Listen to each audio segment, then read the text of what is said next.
Steve Teel, Very Bold Radio and Podcast. I'm excited today. Man, we got Coach Tony Johnson on the line from Copperas Cove. This is his book, Faith on the Field, the Pastoral Ministry of a Coach. Man, I cannot be more fired up about a title like that.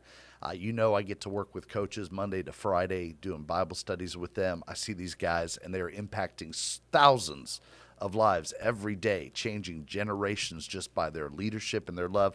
And Coach Johnson is certainly doing that and has written a book to help other coaches. Coach Johnson, how are you doing today?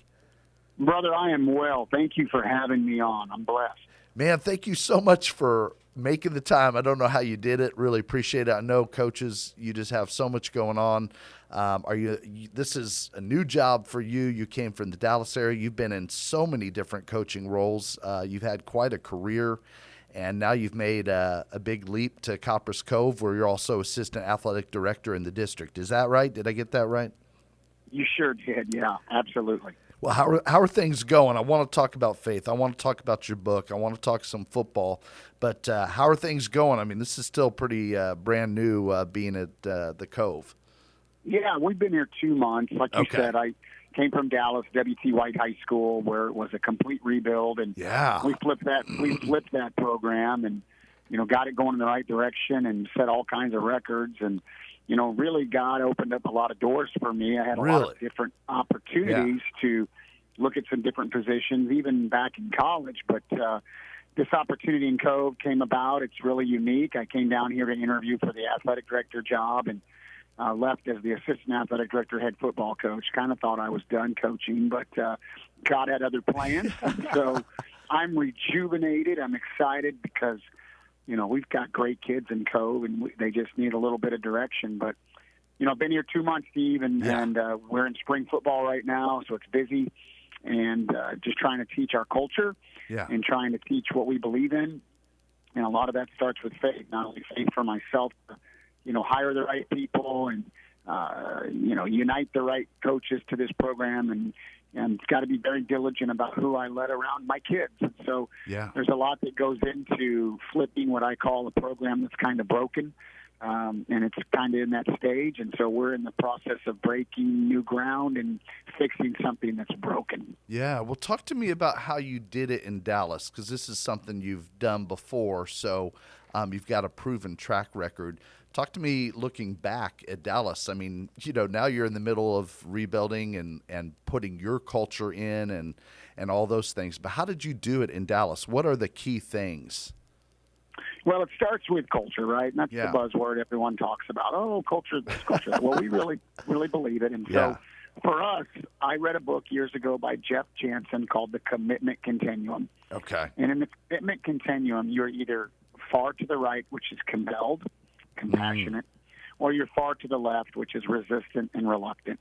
And we really believe that, in a nutshell, I'm giving you the Cliff's Notes version here, that everyday life, you are going to either be compelled or resistant. And you have a choice. And that choice comes with every choice you make is going to have an outcome. And so that outcome can be positive or it can be negative. And so we continuously spend an enormous amount of time teaching these kids through our lessons. We've developed 15 lessons over the commitment continuum that we go over. So they're getting a curriculum every day in our athletic period about what it means to be compelled versus what it means to be resistant or reluctant. Wow. And that we believe that is how you build your locker room to becoming a great teammate. Because, it's hard for a 14, 15, 16, 17-year-old young man to understand that it's okay to be compelled for my brother. It's okay to be committed to my brother when we live in such a selfish world. Yeah. So when we got to Dallas, we introduced that culture. We tried to make it an everyday thing. It was a little more difficult there. Okay. And then you have to hire the right coaches. I was able to hire 5 guys that came with me that believed in my mission, believed in me. And then we had to hire a couple of guys that we were taking a chance on. Okay. And so you're really growing coaches as much as you're growing kids into that culture. Yeah. And then, Coach, let's be honest, I don't like to, as a Christian, I don't think you should use the word luck. Yeah. But, because it's divine intervention. So I try to start every day off telling God this is his team, that I'm his, and I need your help. I can't do this without you. Yeah. And there are a lot of moments I don't hear from him, and there are a lot of moments I think he's absent, and I have to just go into my quiet space and keep praying and saying, God, I can't do this because, let's face it, our kids face so much in their personal lives, some that we never know, but a lot that we do know. And then you're asking them to be disciplined and play a game that's entirely difficult to play. You put this helmet on, you put these shoulder pads on. Someone's going to hit you. It's going to be hot. It's going to be hard. You got to lift weights. You got to act right in school. You got to get an education. And all of what we do is building young men to be successful husbands, to be successful community members. And so we take it serious, and so we feel like we've got to develop the whole man. And that's how we started in Dallas. Yeah. And then you got to develop kids, and you develop them in the weight room, and you develop them on the field through coaching. And then, again, I'm not using the word luck. You got to win a couple of games that you shouldn't. You got to be in a couple of games that maybe you shouldn't. And then that confidence comes. And then when they get that confidence, so much can be gained. And once you gain confidence and you win a couple of games, other kids in the school see that. That are different. They want to come back out. They come back out. Now your program is growing in numbers. Yeah. And then all of a sudden there's strength in numbers, right? Right. And that's how we did it. That's what we'll do here. Yeah. And it's going to take time, and people just need to be patient. Right. Exciting times. Well, I know, you got a couple endorsements from people that are very special to me. Coach Jeff Fleener, when I was up there getting to meet you, which, I always love being in Copperas Cove. I texted him and said, hey, I'm here with Coach Tony Johnson. And he wrote back right away and said, he's one of the good ones. And so I knew that. And then one of your assistant coaches, Coach Buckram, who did such a great job with Peanut Butter Bowl for us last year, right away when I, knew that you were the coach, I said, how's that working out? He's like, oh, he's got the juice. I was like, he's got the juice? He said, oh, he's got the juice. And so I know Coach Buck has told me, you're recruiting kids in the hallway and getting more kids, getting those strength in numbers. So to me, I feel like, man, this man's already doing a great job. So well, appreciate that. Yeah, that's exciting. How do you recruit kids in the hallway? Did I understand that right? Like, you're trying to get those strength in numbers. What does that look like, Coach? Well, I'm a firm believer that kids anywhere want to be wanted. You just want to be asked. And I am. I try to stay really positive. Yeah. I am energetic. I am outgoing. Yeah. Doesn't mean I lose my mind and have a bad day like all of us. But, when you're dealing with kids, and here's the thing. When I hire a coach, I look for one thing and one thing only. Are you a kid magnet or are you a kid attractor? And I believe that I'm a kid magnet. Yeah. And, so I go to the hallways. I go to the lunchroom. I don't sit over in my office and just twiddle my thumbs and look at film all day. I don't believe that's what you're supposed to do, especially, everyone wants to talk and blame COVID. Everyone wants to talk and blame the society as a whole. Bottom line is, if you want to have a football team, you want to have kids, you've got to go find them. Yeah. You've got to go hunt them down. Okay. And let's be honest, there are a lot of distractions for teenage boys right now. Yeah. What I do, I go ask them to play. Some do, some don't. Some all get back next year. They're going to be on the fence. They're going to think about it. And, that's what we do. We try to do that. Yeah, that's amazing. I mean, I just think about recruiting, and I know you've done some college coaching. I know you were at TCU and you were at some other places too. But, when I think about recruiting, I think college. And so it's amazing to think about you in the lunchroom looking for kids to love and to lead. How do you develop those relationships? Like, you are a very positive person, you bring that juice, but what's that look like? I'm just curious, like, for a coach that might be listening and thinking, man, I need to build numbers, but maybe they're kind of just naturally in their office. And I know you're one of those kid magnets. What does that look like, Coach? Well, it begins with being intentional, right? Okay. You have to have an intentional plan. You have to plan for it. Today, we're going to go to both our junior highs, which most high school coaches do that. But sure. It's intentional. And I've told the 4 coaches that are going specifically what I want to be said out of their mouth. Now, of course, there's other things they're going to say to the kids when they see them. Yeah. But I get specific talking points that I want those junior high kids to hear. And University of Alabama was here today. LSU was here last week. I want those junior high kids to know that Coach Johnson because of some young men that are on my team being talented, has got these coaches coming through, and they're coming to see you. And Cove is a place you can thrive, and Cove is a place you can dream big. But it starts with being intentional. But I'm going to say something that I believe in wholeheartedly. Yeah. I think there are three types of coaches. Okay. You're either called, covert, or clueless. And if you're called into this profession, you're going to be successful. Yeah. And success doesn't always mean wins and losses. It means changing lives. But if you're called, you're going to be successful. If you're clueless and you get into coaching, we can fix you. I can save you. I can grow you as a coach and teach you how to be all about kids and be a kid magnet. Yeah. You know, your heart's got to be in the right place. Yeah. If you're covert, if you got a hidden agenda, if it's about you, if you're trying to hide, if you're just trying to make a paycheck, if you're trying to just win and get out, you won't last long and you'll be exposed. Yeah. So that's really where it begins, and that's really the advice I would give any young coaches. Make sure you're called into this profession. Too many young coaches I've seen in the last two head jobs I've had would join my staff, and after the first year, they're, well, how do I come to be offensive coordinator? How come I can't be the head coach? How come I can't be? You're 55. What have you done?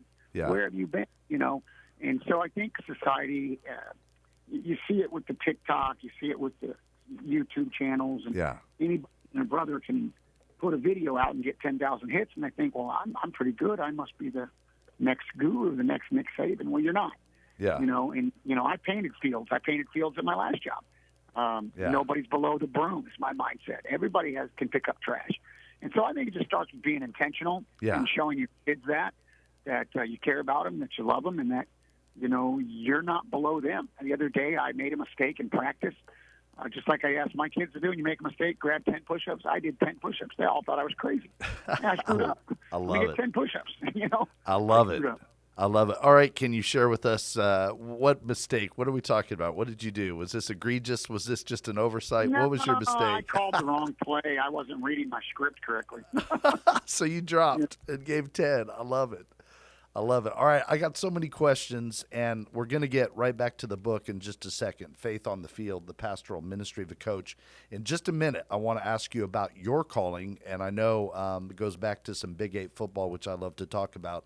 But before we get there and talking about your calling and talking about how do coaches know, hey, this is a calling, because I'm blessed and fortunate to work with a lot of coaches that it is clearly a calling too, Coach Johnson. And man, when you're around those guys, it is a blessing, because you guys are literally with these students day in and day out. So much time. It is a ministry, and it is life impacting and changing. So I'm going to get back to your call, but let me just real quick, because I don't want to miss talking. I mean, it's pretty cool when LSU and Bama is showing up, and I know we've got a picture that the marksman will put up. I see a picture of you, Coach, with one of your players, and he appears to be about 8 feet tall, but I think he's about 6'8". So you've got these coaches coming in to see him and other players. I see you on social media making sure that colleges know, recruit the Cove. I mean, come on down here. So tell us a little bit about this young man that we're seeing, because he's a big man. Yeah, Mike Ooney is his name, Mike Ooney, and we have a lot of great kids, right, to be honest with you. I know you do. A lot of great kids, and they deserve the attention that they're getting. But I tell the kids all the time, don't be jealous of one of your teammates getting a lot of attention, because that brings others here. That's right. And inadvertently, you get seen. Yeah. I mean, I was blessed to be around LaDainian Tomlinson at TCU, and he got to TCU because TCU went to see someone else and inadvertently saw him. So it does happen. Yeah. But Mike Gooney's a great kid. He's a hardworking kid. Good. And he's got 2 more years. So 2 more years. He can become everything that these big schools think he can become. He's got 11 offers right now. Yeah, wow. Those are some big schools. Well, that's great that those schools are coming around. And like you said, man, what a great example with LaDainian that other people get seen. That's amazing. So, all right, Coach, I want to ask you about your calling. I want to ask you, I know, one of your great heroes, but tell me about how you knew you were supposed to be a coach. What happened? How did that happen? Well, honestly, my dad was, my dad's deceased. I miss him every day, but my dad was my youth coach. Yeah. And in the state of Kansas, where I'm from, you could volunteer at the local high school and coach and get a stipend. So he would do that growing up, and he was in Shawnee Mission. A lot of people, maybe some of your listeners don't know where that's at. That's Overland Park, Kansas. Yeah. And worked at a couple of high schools. And I grew up watching that as a young man. And then he coached my youth team. And he was passionate like me, very outgoing, a big man, very loud, booming voice. Yeah. 6'3", about 300 pounds. But my dad was an ordained minister, not perfect, made a lot of mistakes. Okay. But at the end of his life, owned those mistakes, you know. And I knew he loved the Lord. And so he was really my first example. Yeah. And then, you know, in third grade, and I talk about this in the book a little bit. Right. I gravitated to Nebraska, the University of Nebraska, and that was 83, 84. And that Nebraska was playing for the national championship, and I see this man on the sideline, Tom Osborne, who, as I grew and got older in junior high and high school, still wanted to play for the man. I began to realize what a man of God and man of faith he was.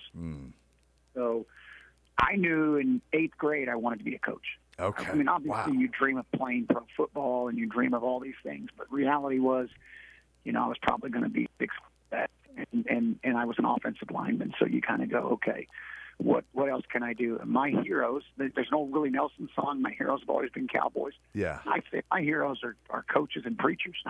Yeah. I listen to a lot of podcasts You of do. coaches and preachers. You know, those are the people that inspire me.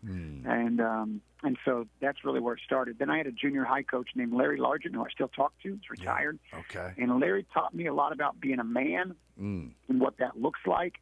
Opening the door for a young lady, pulling out the chair for a young lady, yes sir, no sir type of person, act appropriately in class. Just a lot of the lessons he taught me. Wow. But I knew he loved me. And that was the key. Was like, you know, I couldn't have described it in 7th and 8th grade, but I knew he loved me. I knew he cared about me, and in so many ways I couldn't describe that back then that I can now. Yeah. You know, just through the way he treated me and took time out of his day to and pour into me lessons that I needed to know. And in 8th grade, my mom and dad, 7th grade, I guess, were kind of going through a tough spot. And there was a separation. Thank God that it was healed and they got back. But that was tough for me as a young man, not understanding that and not really being able to express that. And so you got this hero coach in Tom Osborne in Nebraska. You got this dad that you know you think's perfect. You realize he's not, but he loves the Lord. And then you got a coach at the junior high at the right time. God put him in my life, and I never looked back. And that's really where it started for me. And then just committed my life to the Lord at the age of 16 at a Christian rock concert that none of your listeners would probably know. We got to talk about that, man. I do want to hear about that. So I went to a Striper concert. A little rock come and on. roll for you, baby. But then that following weekend, my sister, who was my older sister, took me to a DeGarmo and Key. A popular band. Oh, they were. Oh, come on, man. You're in my world right now. And then they had an altar call, and I went down there and accepted Jesus Christ into my life. Yeah. It was awesome. Awesome experience. And, my personal testimony, I went through a lot of stuff that I don't know that we'll have time to touch on, but, I've been married and divorced touch and on some remarried of the it. same woman. Okay. What? I went through a lot of things in my life. You can just look back. I'll be 49 in a week. You can look back and just see where God has had his hand on my life and in my life and protected me and moved me along and restored. Restoration, man, is huge. It's restored me when I slipped and fell. It's just amazing the grace that I've been extended. Wow. So you became a Christian. I mean, that's relatively pretty young age. I mean, 16 years old. And then you've gone through some ups and downs like people do, and then there was some restoration. Can you tell us, I don't know how personal you want to get, so you just tell us what you want to, but what does that look like? Give us a little bit more. Again, I know that sounds very personal, so what can you tell us? I don't mind sharing that testimony because it helps people. Okay. But, I married my high school sweetheart. Had a child who is also on my staff now, ironically. Had a child relatively early. I was finishing college, going to a Christian college, playing football. Yeah. I have this baby. I have this responsibility. I have this marriage. I'm not being a very good husband. I'm not mature. Yeah. I'm the baby of some, I'm the baby in my family. I'm spoiled. And I don't know how to be a husband. Okay. And I won't go into details with everything. Sure. Nothing extravagant, but, my wife just decided that this wasn't for her. Yeah. And so I came home and was told I needed to leave. Yeah. Yeah. And off I go. And, at the age of 19, I'm married. At the age of 21, I'm divorced. Okay. And I don't know what's happening in my life. And it was a bad 2 years. At 23, almost 24, we both found our love for God again. And not that we ever lost it, but we found a recommitment. Wow. And God allowed us to get back together. And now we have 4 beautiful children. And she's a teacher. And, it's never easy. Marriage is never easy. But we do a lot of speaking at marriage conferences. And we've been blessed to share that testimony a little more deeper with others. And it's amazing how God has used that story with other coaches who are struggling with divorce that I've been able to talk to, kids that come in my office that are going through divorce that I've been able to talk to. Yeah. It's been an amazing testimony. Man, that is amazing, Coach. Can you just, off the top of your head, which is not fair to you, but I mean, if you were talking to a coach today and they're saying, "Man, Coach, I'm going through some marriage problems, I'm going through some challenges," what would your, once they're ready, after they've talked for a while for some advice, what would you say, Coach? Well, again, every scenario is different. I know. To me, and again, not knowing situations, I just always tell guys, you got to date your wife. You got to date your wife. She's got to be your priority. She's got to know that you come before ball. You come before your buddies. You come before your golf. You got to date your wife. You got to get off your phone. You can't be strangers in your own house. You can't come home from working a 13, 14-hour day, eat dinner, say hello, and start looking at your phone till 10 o'clock at night when you both go to bed. Yeah. And so I try to date my wife every Saturday night. People that follow me on Twitter, they mock me. They make fun of me. But what? I take a selfie with my wife every night, man. Every Saturday night we take a selfie. I love it. She's embarrassed, but I tell her it's because I'm proud of you and I love you, and I want people to know I date my wife. Oh, man, that's great. That's great. Yeah. I want them to start there, But, again, every situation's different. I've counseled some people where, there was, some infidelity. I've counseled some where they've just grown apart. I've counseled some where it was job-related or, maybe verbally abusive. But we've seen it all. But God's been able to allow us to, shed some light into those scenarios and try to help people. Man, what a beautiful ministry and gift, and that's really cool to see God coming out of you. You went through hard places, hard times to learn those lessons that then you share with other people. So thank you so much for sharing with other people, because you're impacting those marriages and those families and those generations. That's really incredible, Coach. Steve, I in a 6-month stretch, and I'm half Italian. Italians are very tight-knit families. Yeah. I lost my grandma Galliano, who was like a mother. She died of old age when she was in her 80s. Mm-hmm. My mother, at the age of 53, unexpectedly dies. And then my wife leaves me, all within 6 to 8 months. Wow. I lost the two most important women in my life. Right. I always tell that story. Right. And I had a guy. I was working I'm in college. I'm working a part-time job at a golf course. Yeah. And my wife walked in, ex-wife at the time, drops off my 2 sons. They're babies. Yeah. And she's a pretty lady. And she says something at the time I considered nasty to me. And she left, and this guy goes, "Man, you got it bad, man. It's bad." And he says, he literally says this to me. He goes, "Why don't you just kill yourself and end it?" What? I cannot believe that another human being said that to me. And I remember vividly getting angry. Yeah. Like, literally, like, this is how the devil works. Like, he works through people. And this guy meant no harm, but his mindset was, "Man, I'd just kill myself by doing all the stuff you're dealing with. Yeah. Why don't you just end your," and it was, I remember, that was a turning point for me. I got angry. And it was not a bad anger. It was a good anger. Like, that you want to mess with me and what you're trying to do to me. And I remember vividly, I can go back there right now in my mind, and I flipped the switch right there. I said, we're done with this. And so we could talk about that for days. Oh man! So we'll just give us a little bit more. I'm not going to keep you much longer because we're almost out of your time. I'm sure we're out of your time, but I mean that flipped a switch for you. You kind of took that as an anger sort of no. I mean, I'm not going to give it. I was never, believe me, I was never suicidal. That was never a thought crossed my mind.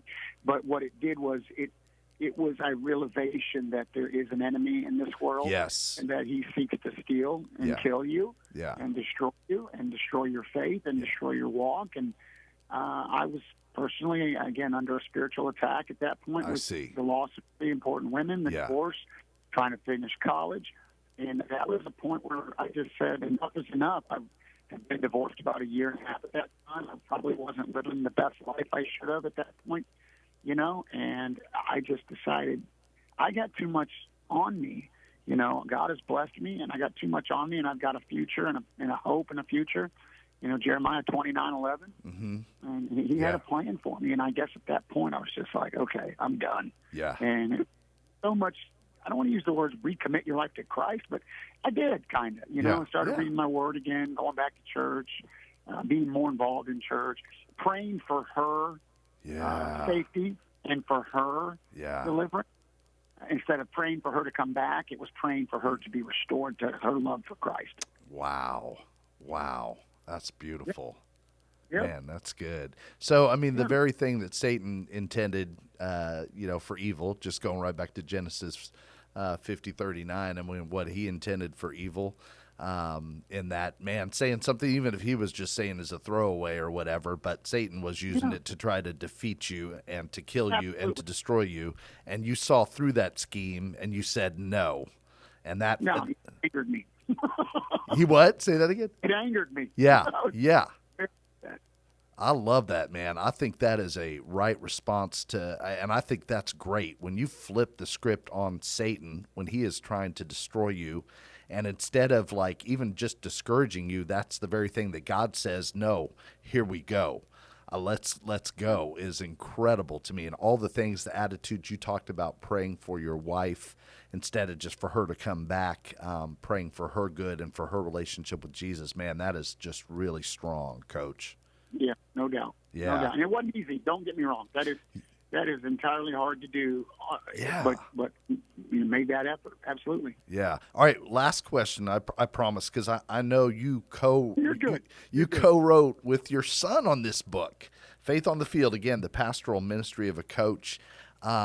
Tell me about getting to write this book with him. I'm a little is this like his pseudonym or is this his full official name? So when you say Johnson in Italian, it's Di Giovanni. Oh, that means Johnson. And so my grandmother, the Italian one I told you about, she would call us Di Giovanni. Oh. So yeah, that is his writing name. Tony, my son, not only is he a coach, he never wanted to be a coach, but he's doing it, and he's doing it very well. Yeah. God has a great plan for his life too. But he's an author. He's written 5 books. Yeah. And so he got a script writing film degree from UNT. He likes to write. He's written books. He's done movies.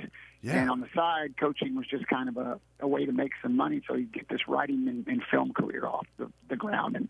And I think he really loves the coaching now. So yeah.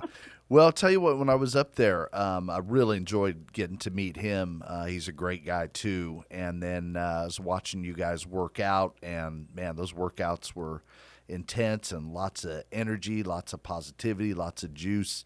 And, I saw him out there doing the workout, too, and it was not an easy workout. I'm not talking about the whole workout, but there was one station where, man, he is down there pushing something about 20 yards and going hard.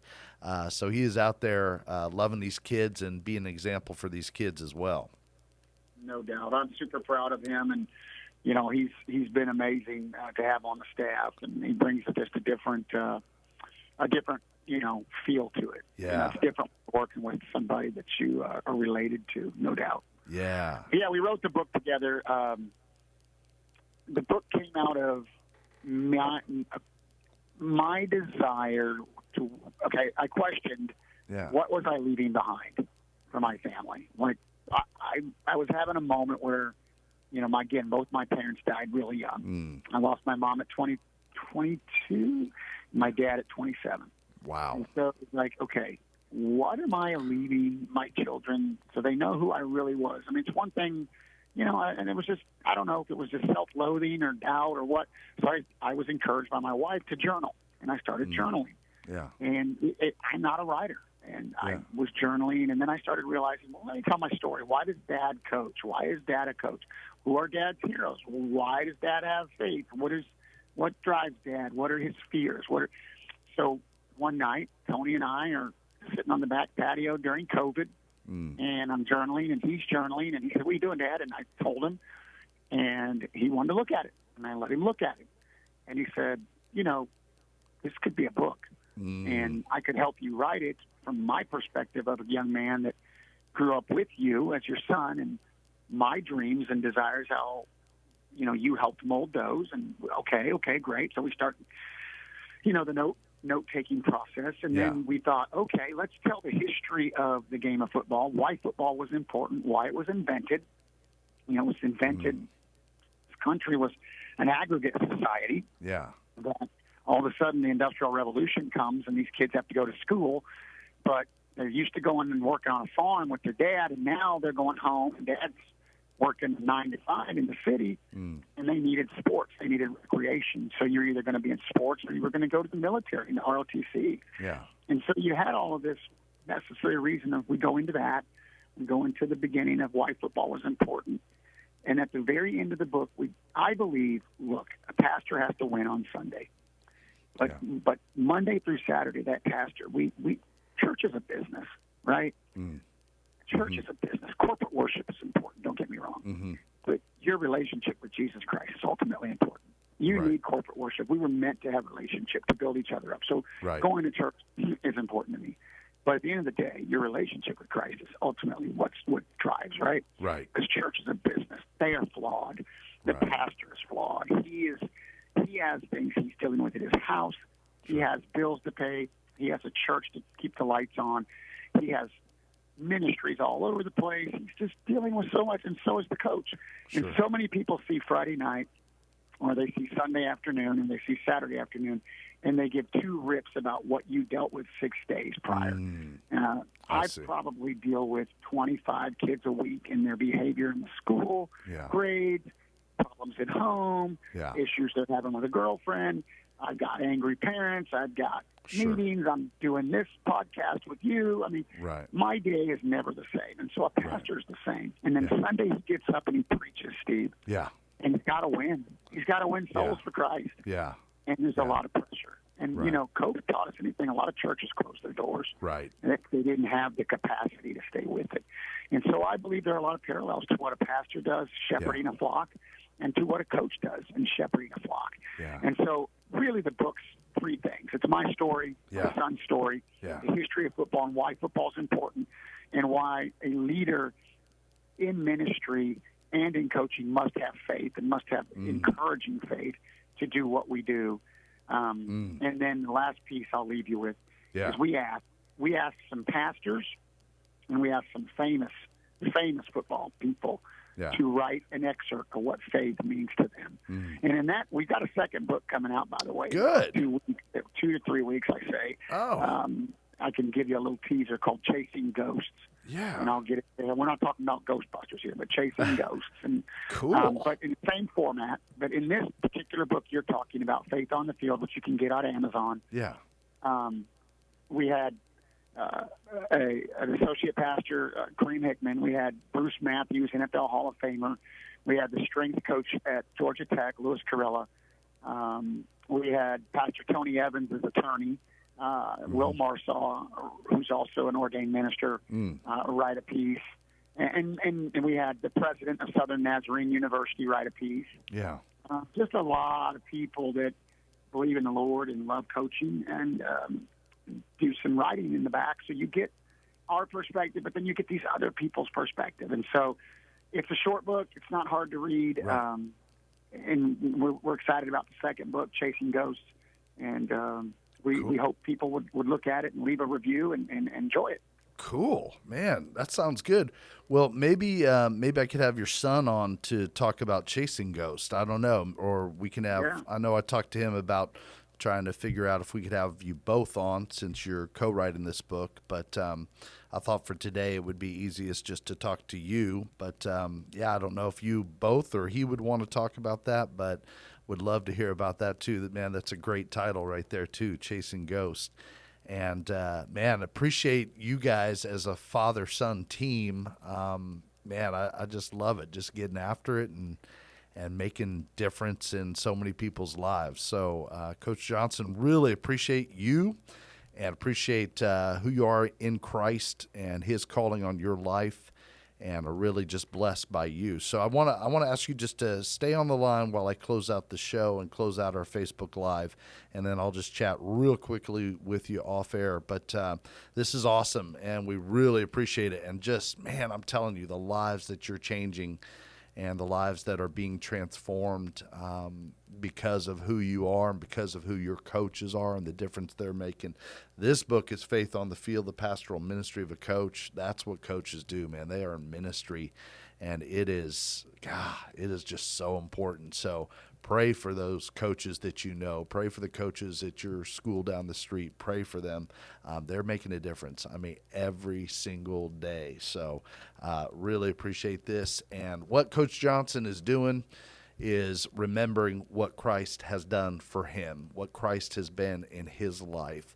And when you realize what Christ has done for you, that he laid his life down for you, that Christ sees in you greatness that nobody else sees, that's something we're called to get to do, to see in somebody else the greatness that's there, just as Jesus calls it forth. And that greatness doesn't always mean fame or fortune or this, that, or the other thing. It means that God created you, and he knows inside what you are called to do, what you can do that no one else can do quite like you can, because God designed you. You have a purpose. You have works to do that only you can do. So when you remember that God sees in you that greatness, then you can pour out into other people. You can love other people. You don't have to be jealous of their gifts. You just realize God has you made and designed exactly for a purpose. And then you go out and do what God has called you to do. So remember this hope that we have. And now today, love somebody, bless somebody, serve somebody, do something for Jesus that he wants you to do. That's what the Apostle Paul wrote about. Yeah, he was in life transformation too. And this is what he says. This is why we're called Very Bold Ministries, why we're called Very Bold Radio and Podcasts, why we're called Very Bold Scrapping, why we're called Very Bold Coaches and Very Bold Athletes, because of the great hope we have. Paul said this, 2 Corinthians 3:12, therefore, since we have such a hope, we are very bold.